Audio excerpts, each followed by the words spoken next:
Eden garden ইংল্যান্ডের বিরুদ্ধে একটা সহজ জয় তুলে নিল টিম ইন্ডিয়া। 5 ম্যাচের সিরিজের প্রথম ম্যাচ ছিল, আর প্রথম ম্যাচেই কিন্তু টিম ইন্ডিয়া ডমিনেট করলো। ইংল্যান্ড প্রথমে ব্যাট করে, সবাই কিন্তু বরুণ চক্রবর্তী, আশদীপ সিং এর সামনে কিন্তু টিকতে পারেনি। এই বরুণ চক্রবর্তী 3 উইকেট, আশদীপ সিং 2 উইকেট, অক্ষর প্যাটেল 2 উইকেট। তোমার দুর্দান্ত বোলিং দেখলাম ভারতের বলারদের কাছ থেকে। আর ইংল্যান্ডের ব্যাটসম্যানরা তেমন কিছু করতে পারেনি, সবাই আসছিল আর যাচ্ছিল। একমাত্র জর্জ বাটলার ছাড়া কেউ তেমন কিছু করতে পারেনি। সে 68 রানের একটা ভালো ইনিংস খেলে।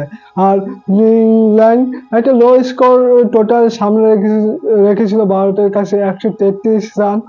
তো সেটা কিন্তু 13 ওভারের মধ্যে করে দিল টিম ইন্ডিয়া।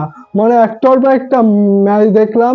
আর সিরিজের সেকেন্ড ম্যাচ কিন্তু চেন্নাইয়ে, সেটা কিন্তু একেবারে স্পিন পিচ, সহজ হবে না কিন্তু ইংল্যান্ডের ব্যাটিং এর সামনে। তো প্রথম ম্যাচ কেমন লাগলো তোমাদের, সেটা কিন্তু কমেন্ট বক্সে মেনশন করে দিও।